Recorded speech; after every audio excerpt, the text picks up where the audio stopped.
El presente, el futuro del mundo agropecuario en la web de La Voz del Pueblo. Historias de campo. Veterinaria El Retorno. Control de plagas, desratizaciones y fumigaciones en establecimientos agropecuarios. Consultas en Avenida del Trabajador Castelli, Ciudad de Tres Arroyos.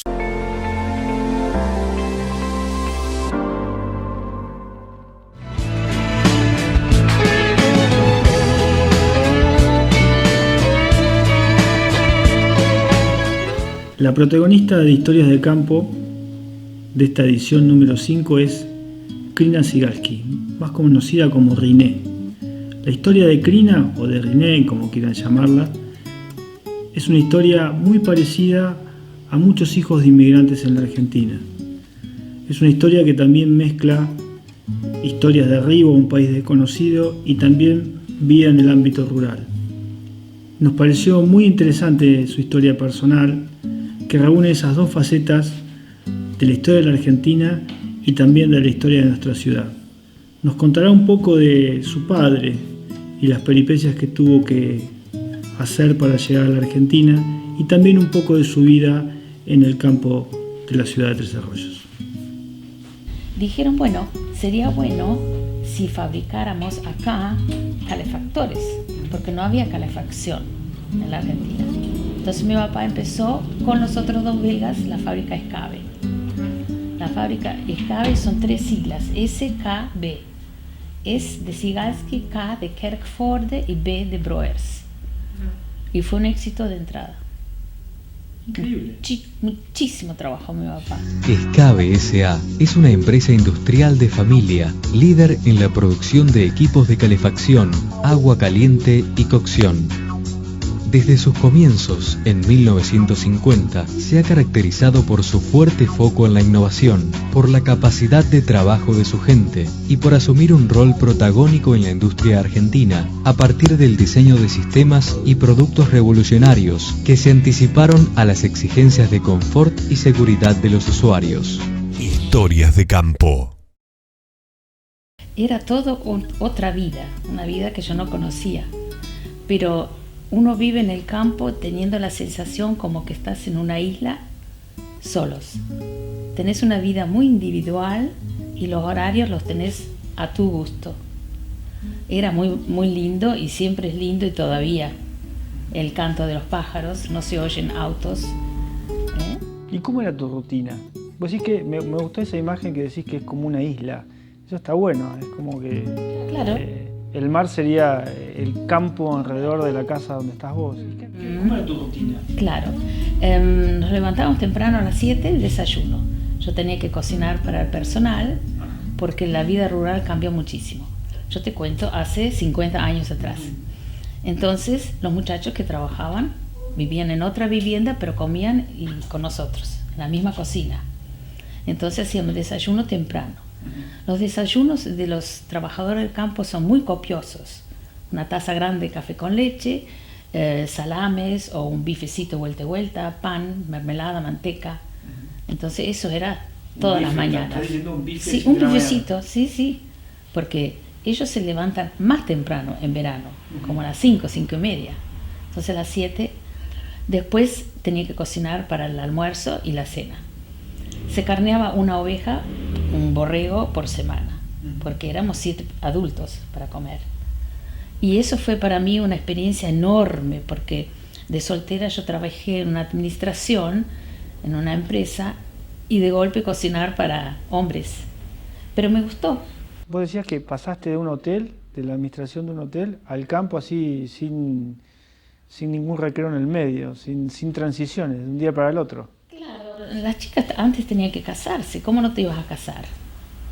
Cambió todo, no voy en detalles. Y te fuiste al campo, ¿y cuánto Claro. tiempo viviste en el campo, Claro. en la isla, como lo describís? Hasta los 6 años más o menos. 6 años. Cuando mis hijos tenían que ir al primario, Ajá. entonces vinimos a vivir a Tres Arroyos, compramos una casa y los chicos fueron al colegio holandés.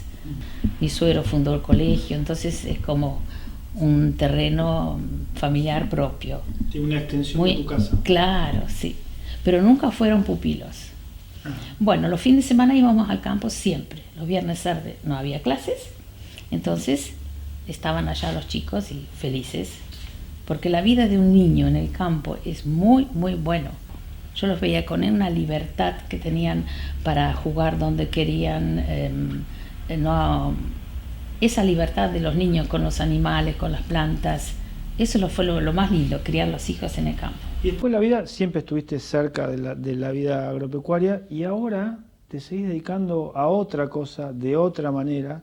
De alguna manera la vida rural la transformaste en una actividad empresaria, ¿no? Porque haces turismo rural. Claro. Bueno, los hijos van creciendo y hay que mentalizarse como mujer y madre para evitar el síndrome de nido vacío. Sí. Eso es tan importante, planificar la época que viene.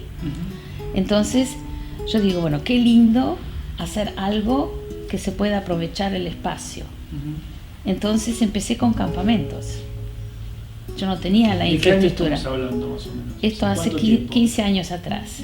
No, mis hijos se fueron antes, pero bueno, hace 15 años atrás empecé con campamentos. Siempre en el campo tuyo. Sí, en el campo de la familia, porque es una propiedad familiar. Y eso fue muy lindo. Entonces digo, bueno, esto gusta, voy a ver si puedo, y le construí a la casa de la familia 2 habitaciones con 2 baños. Y después vino gente a quedarse. Y todo... Traes gente del exterior. Ha venido gente del exterior, sí, pero por motivos especiales a visitar el campo. Vinieron 2 matrimonios de Noruega que sus padres habían sido directores de la escuela agropecuaria de Bellok, Ajá. o agrícola de Bellok. Y ellos fueron niñitos cuando vivieron ahí y quisieron volver a ese lugar y se alojaron en casa, en el campo. Esos fueron unos.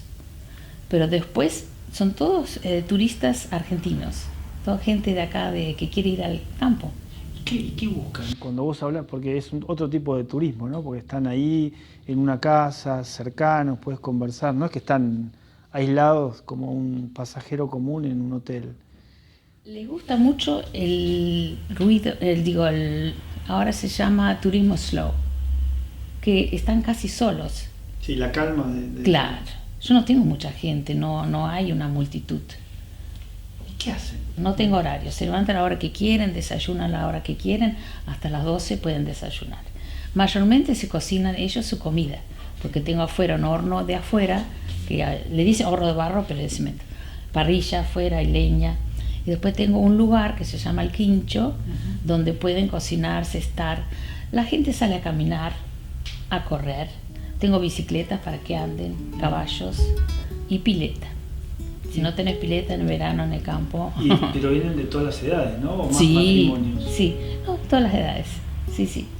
¿Y te gusta esa actividad? ¿Te gusta? ¿Te diviertes Sí, más allá de...? me gusta porque es gente positiva, gente muy agradable, y la mayoría tienen algo que ver con un abuelo, un tío o su niñez en el campo. Eso me llamó la atención. Historias de campo.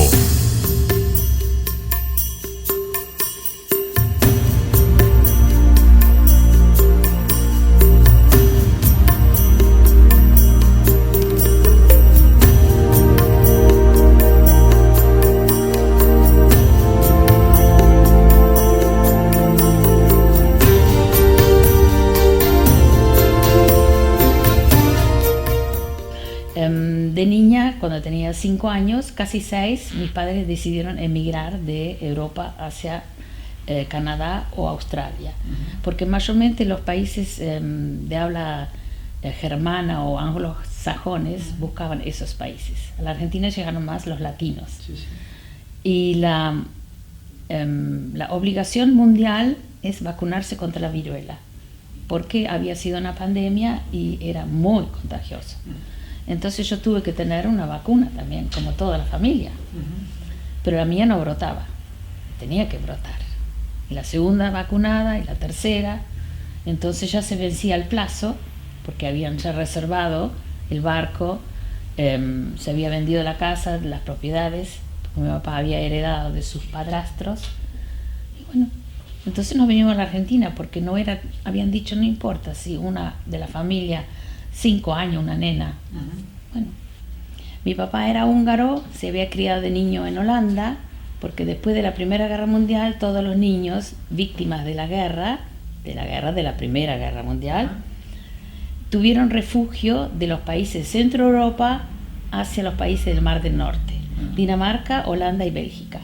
Habían hecho un arreglo porque había sido toda la guerra en el centro de Europa.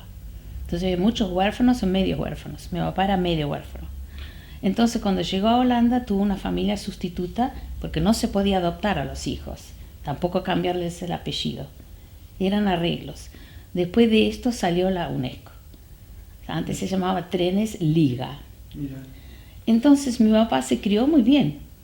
Tuvo 2 hermanos, una mujer y un hombre, que eran 2 hermanos solteros, que fueron sus padrastros. Después fueron mis abuelos.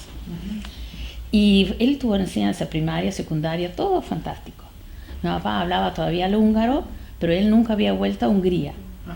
Cuando él tuvo más o menos 17 años, 18, su mamá le escribió y le dijo, venite porque yo estoy muy enferma.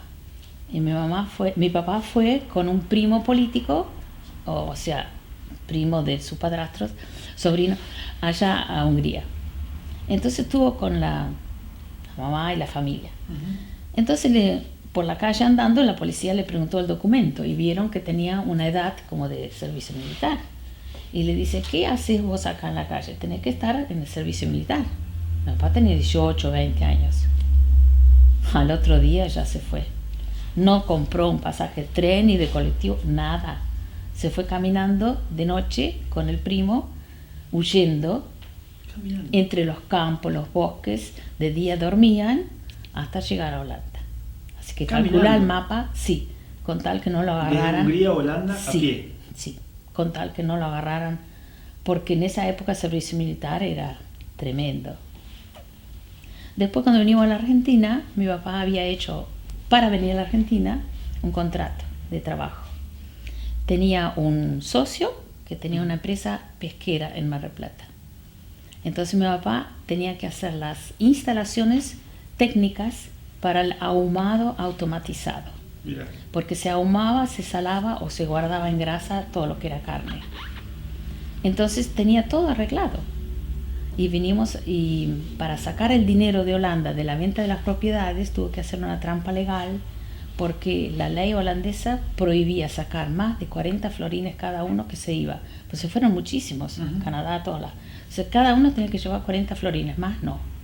Mi papá llevó más, pero ¿cómo? Con una pequeña trampa. Ese dinero se lo pasó a este señor que le tenía reservado el trabajo a Mar del Plata. Cuando llegó a Mar del Plata, el otro no lo conocía. No lo conocía mi papá, no tenía ni trabajo ni la plata. O sea, llegó sin Así nada. que no llegamos con una mano adelante y otra atrás. Cuando llegamos, después teníamos una mano adelante. Claro.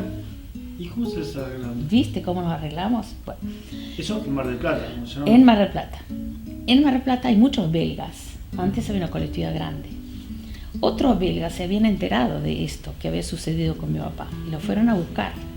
Como él tenía conocimientos técnicos, tuvo trabajo por intermedio de los otros belgas que ya vivían en la Argentina. Dijeron, bueno, sería bueno si fabricáramos acá calefactores, porque no había calefacción en la Argentina. Entonces mi papá empezó con los otros 2 belgas la fábrica Escabe. Historias de campo. Y si ahora le tuvieras que decir a un matrimonio joven o a una pareja que está en la duda de irse a vivir a un campo porque, no sé, lo tiene de la familia o tiene la posibilidad de elegir, ¿lo recomendarías y por qué? En el mundo de hoy, ¿no? Sí, porque es una vida sana. No pierden nada, porque hay conexiones de de televisión, de internet, no se vive aislado en la ignorancia. Leía muchísimo, todo lo que tenía letra leía. Y libros, y me traían diarios de Holanda también, revistas argentinas, y hacía manualidades. Me encantan las manualidades, coser, crear, la creatividad. Pantallas de lámpara, almohadones, ropa, la máquina de coser es mi amiga. Bueno, Krishna, gracias por haber venido a este programa y te vemos en la próxima. ¿Cómo no? Sí, encantada. Veterinaria El Retorno. Control de plagas, desratizaciones y fumigaciones en establecimientos agropecuarios. Consultas en Avenida del Trabajador Castelli, Ciudad de Tres Arroyos.